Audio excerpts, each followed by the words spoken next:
દેશભરમાં ઉત્સાહ છે, કારણ કે આખા દેશના ડીએનએમાં રામ છે. જે લોકોની આસ્થા બીજા કોઈ દેવતામાં હોય કે બીજા કોઈ ધર્મમાં હોય, તો મૂળ તો બધા હિન્દુ જ છે, એનો ડીએનએ જ છે. અને આજે આ બધું ટેકનોલોજીના અને એઆઈના આક્રમણને લીધે થોડી હિન્દુ સંસ્કૃતિના મૂલ્યોનો રાસ થોડો જોવા મળે છે. બાકી આજથી 200-500 વર્ષ પહેલાં, એ 200 શું 100-150 વર્ષ પહેલાં આખો દેશ હિન્દુ જીવન રીતે જ જીવતો હતો. અને સદીઓથી, અનાદિકાળથી ભગવાન શ્રી રામનો ઉલ્લેખ વેદમાં છે. અનાદિકાળથી રામના આદર્શો પર જ, રામને સૂચવેલી જીવન દ્રષ્ટિ પર જ હિન્દુ સમાજ જીવતો આવ્યો છે, ભારત જીવતો આવ્યો છે. અને એટલે ઉત્સાહ એ બહુ જ સ્વાભાવિક છે. અને આજે નથી, કદાચ આપે નોંધ્યું નહીં, રથયાત્રા નીકળીને ત્યાર તો કોઈ પ્રતિષ્ઠાય નહોતી, પણ રથ જ્યાંથી પસાર થાય એની ધૂળ લોકો માથે ચડાવતા. અને એટલા માટે આ બહુ સ્વાભાવિક છે. દેશમાં એકલામાં નહીં, વિદેશોમાં સર્વત્ર છે.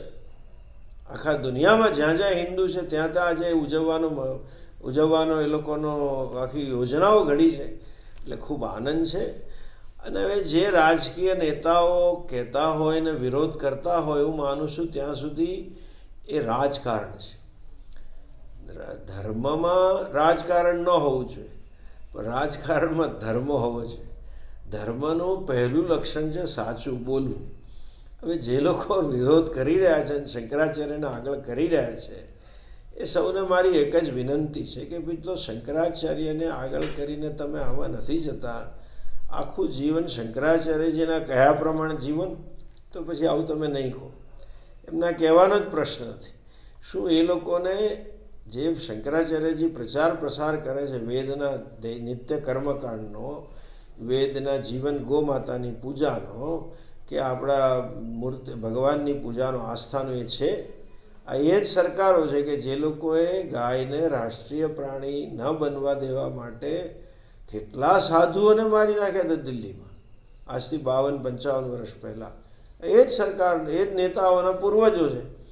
એટલે હવે આ બધું, અને આ એ જ સરકારના પૂર્વજોએ મારા રામ સેતુના કેસ થતો છે મારો આચાર્ય સભાનો, એમાં એફિડેવિટ આપી હતી કે રામ કાલ્પનિક પાત્ર છે. એટલે આ બધું રાજકીય દાવપેચ છે. એટલે ફરી હું કહું કે ધર્મમય રાજકારણ ખેલો. રામજીમાંથી આ શીખવા જેવું છે.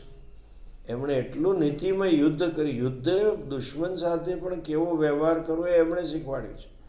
એટલે આપને એટલી જ નમ્ર વિનંતી છે કે પ્રજાની આસ્થા સાથે રમત ન રમો, આસ્થાને હંમેશા બઢાવો આપો.